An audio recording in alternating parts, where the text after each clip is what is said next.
Assalamualaikum warahmatullahi wabarakatuh. Perkenalkan, nama saya Aminatul Wafa dari semester 5. Di sini saya ingin menyerahkan tugas peer teaching untuk memenuhi tugas mata kuliah Fikih Kurdis di Madrasah oleh Bapak Asep Rosadi SSMA. Silahkan disimak videonya sampai habis. Enjoy. Selamat pagi anak-anak, gimana kabarnya hari ini? Alhamdulillah. Oke, sebelum kita memulai pelajaran hari ini, mari kita berdoa terlebih dahulu. Berdoa dimulai. Bismillahirrahmanirrahim. Allahumma akhrijna min zulmatil wahmi wa akrimna min nuril fahmi. Allahumma aftah alaina hikmataka wanshur alaina khazaina ulumika birahmatika ya arhamar rahimin. Amin. Alhamdulillah. Hari ini kita belajar Quran hadis ya. Dibuka coba bukunya tentang Quran surah Al-Lail. Sekarang dibuka dulu Quran surah Al-Lail. Mari kita sama-sama baca surah Al-Lailnya dari ayat 1 sampai 10 aja ya. Oke, Bu. Oke. A'udzu billahi minasy syaithanir rajim. Bismillahirrahmanirrahim. Wal-laili idza yaghsha wan-nahari idza tajalla wa ma khalaqal dzakara wal untha inna sa'yakum lasyatta fa amma man a'ta wattaqa wa saddaqa bil husna fasanuyassiruhu lil yusra wa amma man bakhila wastaghna wa kadzdzaba bil husna fasanuyassiruhu lil usra. Sadaqallahul azim. Nah, hari ini kita akan membahas tentang kandungan Quran surah Al-Lail. Kira-kira ada yang tahu nggak nih Quran surah Al-Lail ini membahas tentang apa? Belum tahu, Ibu. Oke, belum tahu ya. Sekarang coba kita membahas tentang ayat ke-5. Lihat ayat ke-5.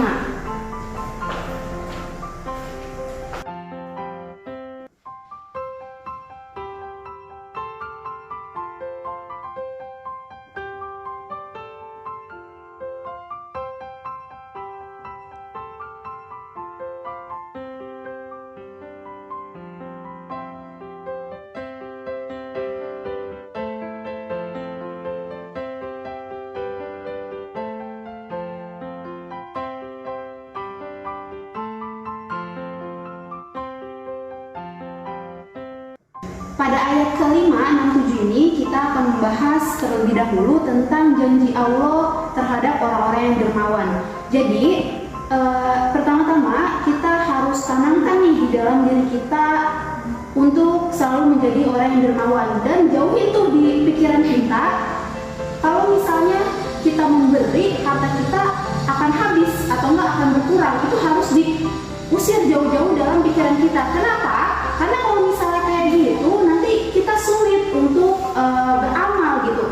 Kalau misalnya dikit-dikit pikiran kita, misalnya saya punya uang 100.000, terus kalau misalnya saya ngasih ke orang 10.000, uang saya tinggal 90.000. Itu kan akhirnya kita main hitung-hitungan sama diri kita sendiri kan.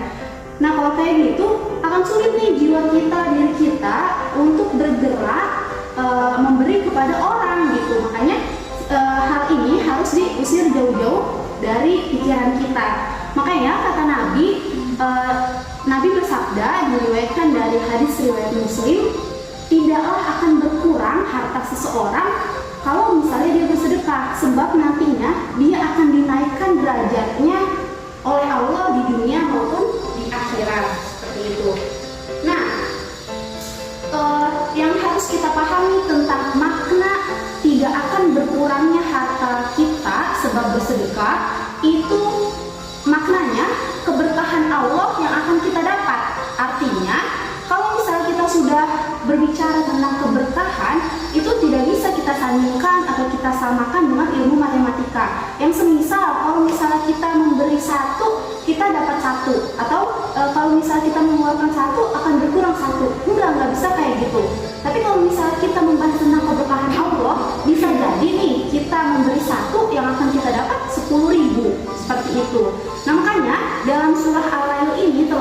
pada ayat 5, 6, 7, ini Allah telah bersumpah kepada siang dan malam, kepada penciptaan laki-laki maupun perempuan, bahwasanya Allah akan memberikan ganjaran terhadap orang-orang yang suka berbagi, kepada orang-orang yang dermawan, kepada orang-orang yang bertakwa, seperti itu.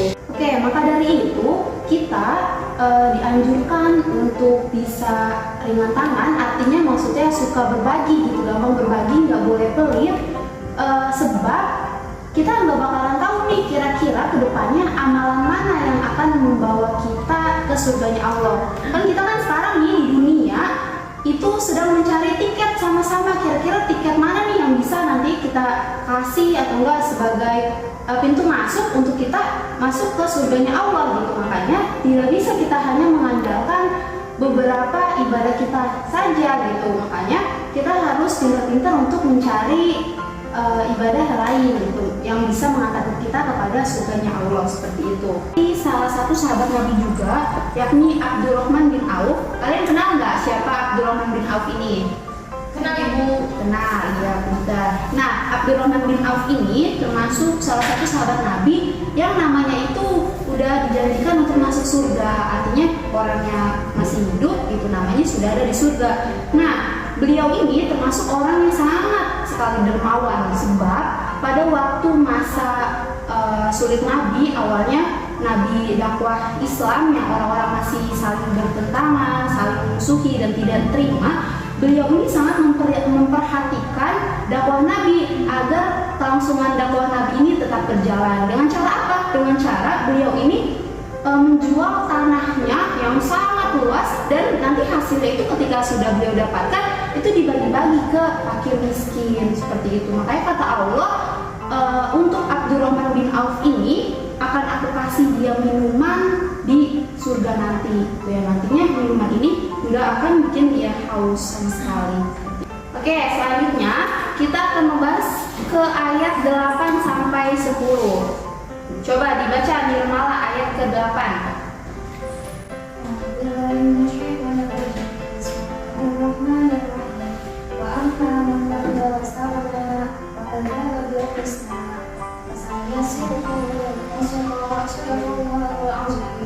Nah, sekarang Zeta dibaca terjemahannya. Orang yang kikir dan merasa dirinya cukup tidak perlu berperang Allah serta mendustakan apa yang terbaik, maka akan kami mudahkan baginya jalan menuju kesukaran kesesakan. Nah, jadi ayat ke-8 sampai ke-10.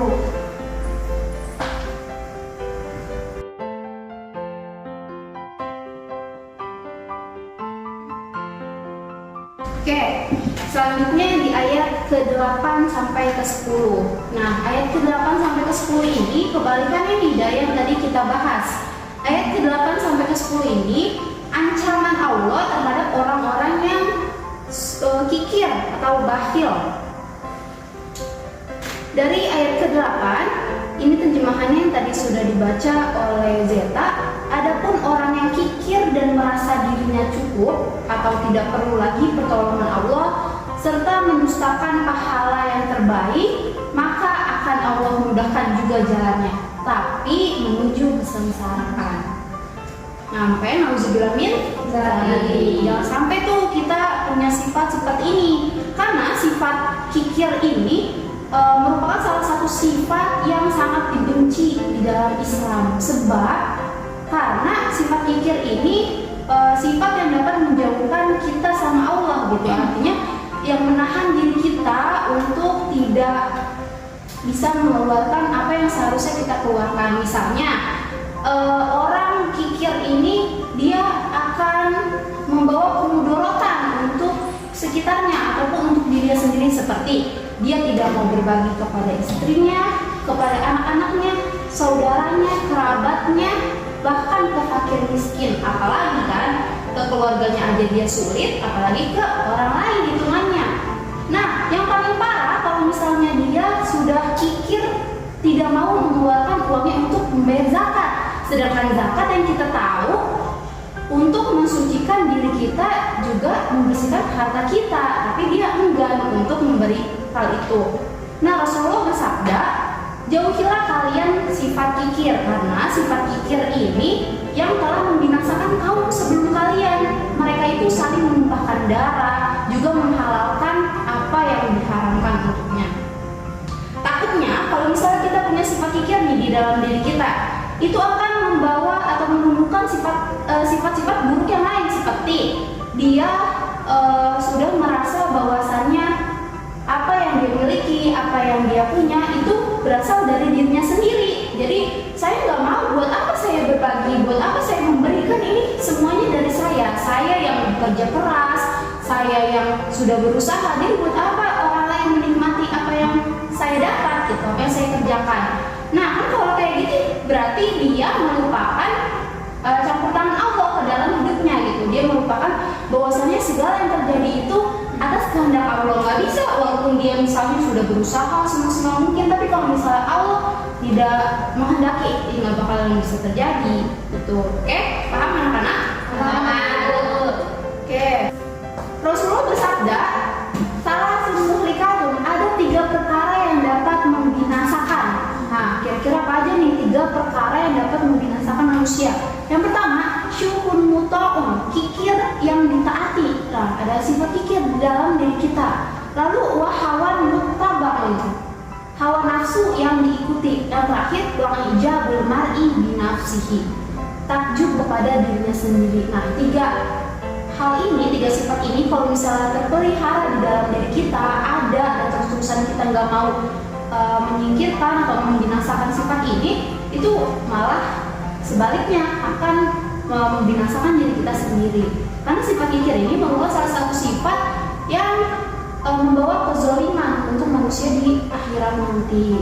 Nah, makanya jangan kita lupakan ancaman Allah juga dalam surat Al-Ain, fa'anzartukum naron talazo, maka aku peringatkan kamu dengan neraka yang menyala-nyala, seperti itu. Jadi sekiranya hal ini yang kita bahas tadi merupakan kandungan di dalam Quran surah Al-Ain, berarti tentang janji Allah terhadap orang-orang yang dermawan dan bertakwa, dan ancaman Allah terhadap orang-orang yang kikir. Oke, sampai sini apakah ada pertanyaan? Cukup. Oke.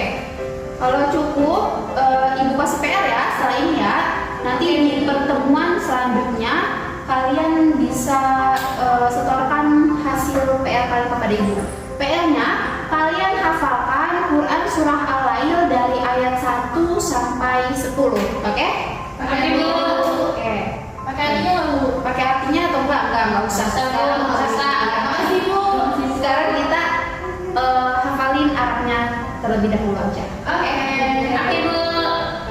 Oke, kalau kayak gitu waktunya juga sudah habis. Terima kasih anak-anak. Mungkin itu aja pelajaran kita hari ini, dicukupkan ya. Nah, sebelum Ibu akhiri dengan salam, mari kita sama-sama membaca doa kafaratul majlis. Dimulai. Subhanaka Allahumma